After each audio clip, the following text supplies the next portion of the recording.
ఇప్పుడే మన హృదయం తరంగం నుండి ప్రభుకి దేవానికి స్తోత్రం నాయన. నన్ను ప్రేమించిన దేవుడు గొప్ప దేవ, గొప్ప కార్యములు చేయవాడానికి నాకు స్తోత్రం అని చెప్తాం. ఆయన ఈ ఆదివారం నీలో ఒక గొప్ప కార్యాన్ని చేయబోతా ఉన్నాడు. నమ్ముదామా? అయ్యా నేను నమ్ముచున్నాను తండ్రి, నేను నమ్ముచున్నాను ప్రభువా, నువ్వు గొప్ప కార్యములు చేసే దేవుడు అని నమ్ముచున్నాను తండ్రి.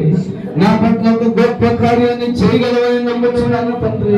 నా కుటుంబం పట్ల ఒక గొప్ప కార్యం చేయగలవని నమ్ముచున్నాను తండ్రి. దేవా నీ వైపు చూస్తున్నాను, నేను నమ్ముచున్నాను తండ్రి, నమ్ముచున్నాను ఆయన. దేవా నేను నమ్ముచున్నాను. నమ్ముతున్నావా? నమ్మితే నువ్వు రెండు చేతులెత్తి భారంగా ప్రార్థన చేస్తావు. పిల్లగా నీ అవసరం కొరకు, నీ అక్కర కొరకు మనం ప్రార్థన చేద్దాం.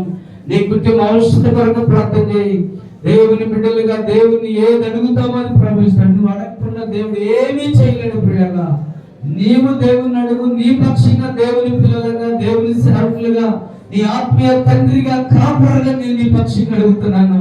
వద్దు, దేవుని సన్నిధిలో ఉన్నాం. ఈ ప్రక్క ఖాళీ ఉంది, రాగలిగిన వాడు వచ్చి దేవుని స్తుతిద్దాం. పిల్లగా ఈ రోజు ఒక అద్భుతమైన రోజుగా దేవుడు మనకి చేయబోతున్నాడు. నమ్మిన వారు స్తోత్రం చెల్లిస్తూ కొద్ది నిమిషాలు ప్రార్థన చేద్దాం. అందరూ ప్రార్థన చేద్దాం. ఆశ్రద్ధగా ఉన్నది. దేవుని సన్నిధికి వచ్చాం, దేవుని దగ్గరికి వచ్చాం. దేవుడు ఘనమైన దేవుడు, గొప్ప దేవుడు, కార్యములు చేసే దేవుడు.